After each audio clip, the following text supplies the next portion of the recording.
नमस्कार, मैं INH news से मोनिका शर्मा। ब्रह्मपुरी रोड पर निर्माणाधीन नाले के कार्य पर बार एसोसिएशन जयपुर के महासचिव श्री सतीश शर्मा जी से कानूनी विचार विमर्श हुआ।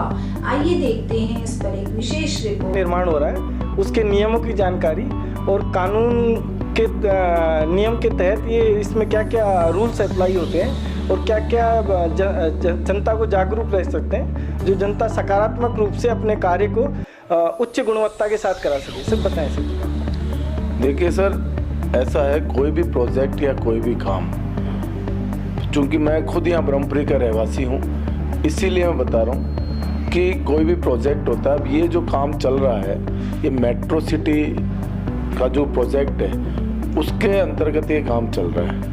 अब पहली चीज़ तो ये देखनी है कि मेट्रो सिटी ने जो प्रोजेक्ट दिया है वो किस किस मद में दिया है, कहाँ कहाँ उसको चलाना है। मेट्रो सिटी का जो पूरा प्रोजेक्ट है वो एक्चुअली में उनका है क्या। तो सबसे पहली चीज़ तो ये है कि जहाँ ये काम चल रहा है आज वो मेट्रो सिटी के प्रोजेक्ट एरिया में ही नहीं है, पहली चीज़। लेकिन सुविधा के हिसाब से, विकास के हिसाब से, चलो उन्होंने मेट्रो सिटी के प्रोजेक्ट का पैसा या मेट्रो सिटी का प्रोजेक्ट को यहाँ उन्होंने एक्सरसाइज कर लिया, क्योंकि अभी जो मेट्रो सिटी जो प्रोजेक्ट है इसके कमिश्नर और हेरिटेज जो नगर निगम के कमिश्नर वो दोनों सेम है। वैसे अलग अलग होने चाहिए, पहले भी अलग अलग थे लेकिन अभी वहाँ कोई है नहीं, तो ये श्रीमान खुद ही नगर निगम के कमिश्नर भी हैं और मेट्रो सिटी के प्रोजेक्ट के कमिश्नर भी हैं। तो ये चूँकि निगम का जो बजट यहाँ खर्च होना था वो इन्होंने यहाँ मेट्रो सिटी का बजट खर्च कर रहे हैं। ठीक है, विकास कहीं भी हो बजट खर्च होना चाहिए, लेकिन बहुत सारी चीज़ें, बहुत सारे नॉर्म्स, बहुत सारे रूल्स उसके लिए फॉलो करने पड़ते हैं। और रूल्स सबसे पहले तो यही है इसमें कि आपका क्या प्रोजेक्ट है, उसके बारे में आप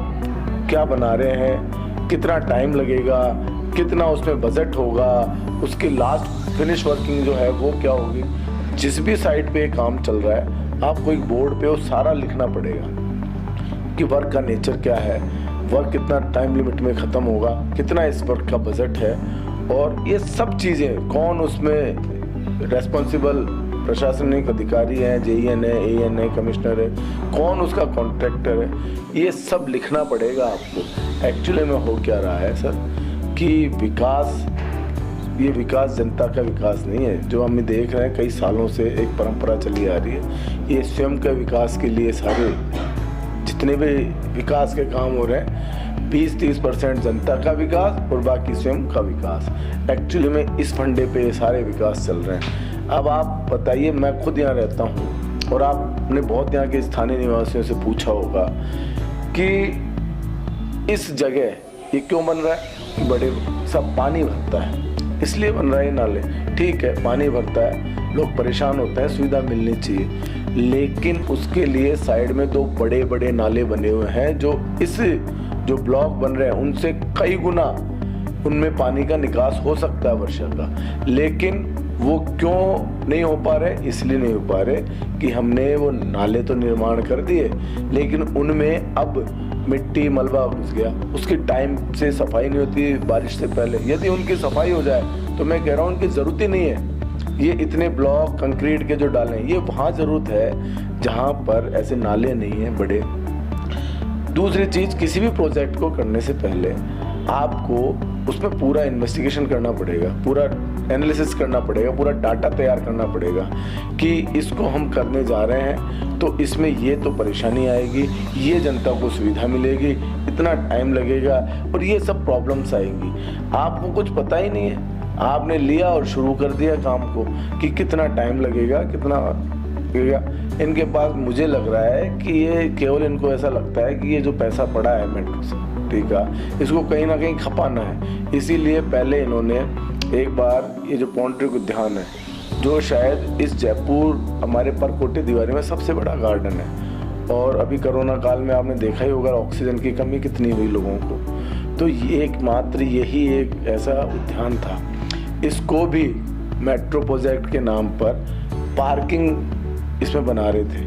अरे भाई, आपको सुविधा देनी, जबकि इसके 1 किलोमीटर पे चौगान स्टेडियम की पार्किंग खाली रहती है। 2 किलोमीटर आगे रामनिवास बाग की पार्किंग खाली रहती है, और जिसको भी आना है यहाँ पार करके पूरा जयपुर शहर पार करके आएगा है। तो वो जब पूरा जयपुर शहर उसने पार ही कर लिया तो रामनिवास गार्डन में कर लेगा, यहाँ आके पार करेगा। और कितनी कैपेसिटी थी उसकी? 70 से 80 तो कार और 100-200 मोटरसाइकिल। इतना बड़ा एरिया ले रहे थे, क्यों? विकास के नाम पे। ये विकास, इस विकास होना चाहिए। विकास जनता को सुविधा के लिए होता है, स्वयं के विकास के लिए विकास। ये जो विकास दुविधा भी नहीं बने। विकास में दुविधा होती है, थोड़ा बहुत यदि हम करते हैं दुविधा होती है, लेकिन उस दुविधा का सबसे पहले जब काम हो, जनप्रतिनिधि, स्थानीय जनप्रतिनिधि आए। सबसे बड़ा स्थानीय जनप्रतिनिधि जो इस काम के लिए विधायक है। पार्षदों को तो बेचारों को पता नहीं होगा कि क्या काम चल रहा है शायद। वो आए, साथ में पार्षदों को ले, व्यापार मंडल को ले, स्थानीय निवासियों को ले, बताए कि काम क्या चल रहा है। आज 70% जनता को तो पता नहीं है, दुख पा रही है पिछले 3 महीने से। पूरी रोडें जाम है, पूरी रोडें खराब है, कहाँ से निकले कहाँ से जाए। 3 महीने से आज जनता परेशान है। कब तक काम होगा पता नहीं है। काम रुका पड़ा है, 20-20 दिन काम रुक जाता है, पता ही नहीं होता है। जनता को पता ही नहीं है कि काम भी हो रहा है नहीं हो रहा है, क्या काम हो रहा है। तो ये जो एक्चुअली में जैसे नॉर्म्स और जो पॉलिसी बनी हुई है, और मैं सही कहूँ इसमें उनकी गलती नहीं, प्रशासन की या हमारे प्रतिनिधियों की, हमारी भी गलती है, जनता की भी गलती है। क्योंकि जब अंधेर नगरी होगी तो राजा चौपट होगा। जब जनता सोएगी, 3 महीने से उन्होंने पूछ नहीं रहे कि ये काम चल रहा है आपका, 100 मीटर भी काम नहीं हुआ है आपका, और 3 महीने से हम परेशान हो रहे हैं। ये कब तक करोगे? 1 दिन काम होता है और 5 दिन बंद होता है। जो काम पूरा हो गया वहाँ की भी रोड टूट रही है, वो कब तक ठीक करोगे? एक्चुअली में जहाँ भी काम होता है साथ के साथ रोड ठीक पीछे से होती रहनी चाहिए। स्थिति है, आज सड़क बनती है, कल कौन सा केबल वाले, मोबाइल कंपनी वाले आके तोड़ जाते हैं। सामंजस्य है ही नहीं। नगर निगम वालों से पूछा तो कहते हैं हमारे से कोऑर्डिनेशन नहीं है। इलेक्ट्रिकल वाले बोलते हैं हमसे कोऑर्डिनेशन नहीं है, और जलदाय विभाग से पूछते हैं तो वो कहता है हमारे से कोऑर्डिनेशन नहीं है। मैं यही कह रहा हूँ आपको संजय जी कि कोऑर्डिनेशन सबसे पहले जब वर्क प्लान होता है, प्रोजेक्ट प्लान होता है, तो उसमें पता लगता है कि ये कौन कौन डिपार्टमेंट से काम चलेगा, क्या क्या इसमें प्रॉब्लम्स आएंगी, पूरा डाटा एनालिसिस तैयार होता है। उसके बाद ही कोई प्रोजेक्ट या काम इतना बड़े लेवल पे शुरू होता है। करोड़ों रुपए का काम नॉन प्लानिंग वर्क में नहीं हो सकता, प्लानिंग वर्क से ही हो सकता। बिल्कुल नहीं हो सकता। और जब नॉन प्लानिंग वर्क में होता है तो आप समझ जाइए विकास जनता का विकास नहीं है, स्वयं के विकास के लिए है। उनको फर्क भी नहीं पड़ रहा कि कितनी जनता परेशान होगी, कितनी सुविधा होगी। और मैं आपको बता रहा हूँ, इसी बारिश के बाद यदि खाली वापस नहीं हुए तो वापस वही पानी भरेगा। मेरे को लग रहा है पहले से ज़्यादा भरेगा। जैसे चांदपुर बाजार में भी जो निर्माण इन्होंने किया था, उसमें भी 2-2 फुट पानी रोडों पे भरा था, उसी ठेकेदार को दोबारा दे दिया है। नॉर्म्स तो वहाँ भी पालना नहीं हुई। आप चांदपुर बाजार की बात भी करेंगे, मैं आपको बता रहा हूँ, यदि हिंदुस्तान में सबसे ज़्यादा बारिश में कहीं पानी भरता है वो मुंबई। उस मुंबई में ऐसे कंक्रीट के ब्लॉक कम से कम 10-10, 15-15 एक सड़क पे लगे हुए हैं, बावजूद उसके पानी भरता है। क्यों? क्योंकि सफाई प्रॉपर नहीं हो पाती इनकी। यहाँ जब पैरेलल नाले हैं 2-2 बड़े, उनकी यदि सफाई हो जाए तो मैं कह रहा हूँ उसकी ज़रूरत ही नहीं है। जहाँ ये नाले नहीं है वहाँ एक कंक्रीट हो सकता, ब्लॉक हैं, वो हो सकता है कुछ सुविधा दे पाए। लेकिन चूंकि हम इसके विशेषज्ञ नहीं है, लेकिन सामान्य बुद्धि, सामान्य सोच से बात कर सकते हैं कि, और एक टेक्निकल यदि बात करें तो किसी भी काम का, हम अपने घर में भी काम चलाते हैं तो हमें पता होता है इसका क्या एस्टिमेटेड है, कितने दिन में हमें काम पूरा करना है। ठेकेदार परेशान है, वो काम इसलिए नहीं कर रहा कि साहब उसके पास पैसा नहीं मिल रहा। आगे से पैसा क्यों नहीं मिल रहा? जब बजट था तो टाइम टू टाइम उसको पैसे दो और आगे काम करो। और आप बताओ ना, जनता होगी इतना काम इतने महीने में, इतने दिन में हो जाएगा। हमारे तो मुझे पता ही नहीं लग रहा विधायक जी हैं का, वो आए और बताएं। जनता परेशान हो रही है कि मैं आपको बहुत बढ़िया काम कर रहा हूँ, ठीक है शाबाशी हम बाद में देंगे, पहले बताएं तो सही आप आके। लेकिन एक्चुअल में प्रॉब्लम यह है कि हम सब भी सो रहे हैं, स्थानीय पार्षद हैं, जनता है, व्यापार मंडल हो, क्यों नहीं पूछता उनको बुला के? पूछ रहा है सर, लगातार पूछ रहा है। ठेकेदार से भी डिजाइन मंगाई उन्होंने और इंजीनियरों को भी फोन किया, लेकिन कोई न डिजाइन देने को तैयार है, न जिस शेड्यूल उनको पता नहीं, जनप्रतिनिधि को भी नहीं, जनता को तो क्या बताएंगे? अरे सर वो क्यों बताएंगे सर?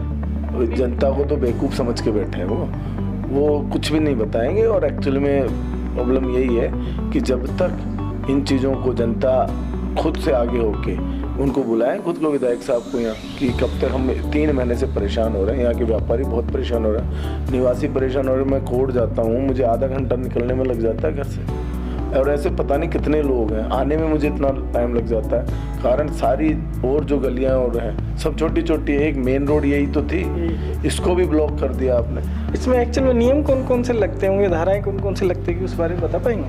देखो, ये तो मेट्रो सिटी जो प्रोजेक्ट है, ये वर्ल्ड हेरिटेज के यहाँ से पैसा आके उन्होंने किया है। पहली चीज़ तो यही है कि कहाँ कहाँ खर्च होना है, कहाँ कहाँ प्रोजेक्ट है, सबसे पहले तो वो है, तो उनका वो नियम है। उसके बाद जो भी ये वर्क ऑर्डर देते हैं सबसे पहले, तो उस वर्क ऑर्डर में इनको बताना पड़ता है कि साहब हम इतनी तो बजट है इसका, ये वर्क का नेचर है और इतने टाइम फ्रेम में काम ख़त्म करेंगे। यदि उसमें नहीं करता तो ठेकेदार पे पेनल्टी भी है, AN JN से स्टार्ट भी है, लेकिन करे कौन? क्योंकि उन्होंने साइड पे लिखा हुआ ही नहीं है कि कितना तो ये बजट है इसका, क्या इसका वर्क का नेचर है और कब तक इसको फिनिश करना है, कुछ नहीं है। सबसे पहले तो वो लगाना चाहिए उनको, जहाँ भी ये वर्क चल रहा है सबसे पहले तो वो लगाना चाहिए, बोर्ड ही लगा हुआ होना चाहिए, वर्क उसकी डिजाइन भी सब कुछ पता होना चाहिए। तो ये कोई नहीं करेगा, क्योंकि उनको पता है कि बता दिया तो जनता को पता चल जाएगा ये क्या काम है और कितना बजट है और क्या लगने वाला है और क्या हो रहा है।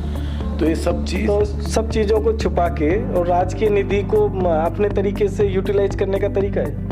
अब मैं पूरी बात से तो नहीं कहूँगा, जनता समझदार है, आप समझाएं इस बात को कि हो क्या रहा है ये।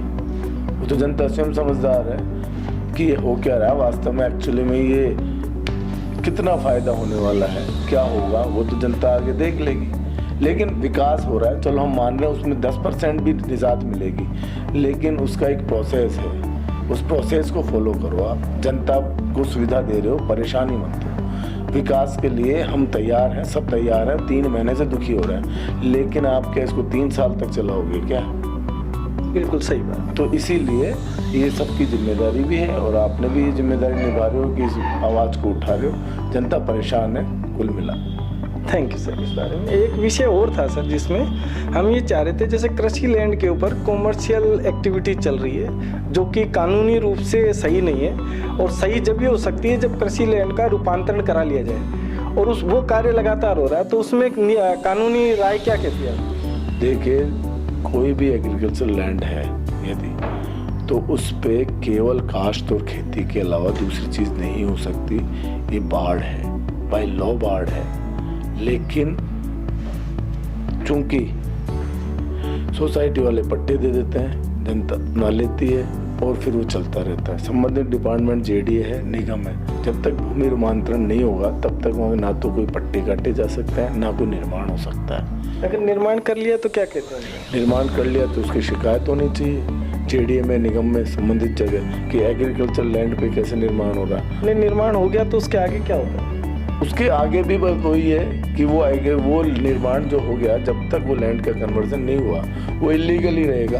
और जो निर्माण इलीगल है वो कभी भी संबंधित प्रशासन, चाहे JDA के क्षेत्र अधिकार में JDA, यदि ग्राम के क्षेत्र अधिकार में तो पंचायत, और नहीं तो निगम के क्षेत्र निगम तोड़ सकती है उसको, और तोड़ना चाहिए। जैसे रूपांतरण नहीं हुआ तो इसके क्या कारण रहते होंगे कि रूपांतरण नहीं करते हैं सर? देखिए, एग्रीकल्चर लैंड है या इकोलॉजिकल लैंड है, ये इकोलॉजिकल प्रोटेक्टेड एरिया है। ऐसे ही एग्रीकल्चर लैंड है, कोई कास्ट की ज़मीन है तो कास्ट के लिए जो ज़मीन बनी है, जिस चीज़ के लिए ज़मीन बनी है, तो वही काम होगा ना।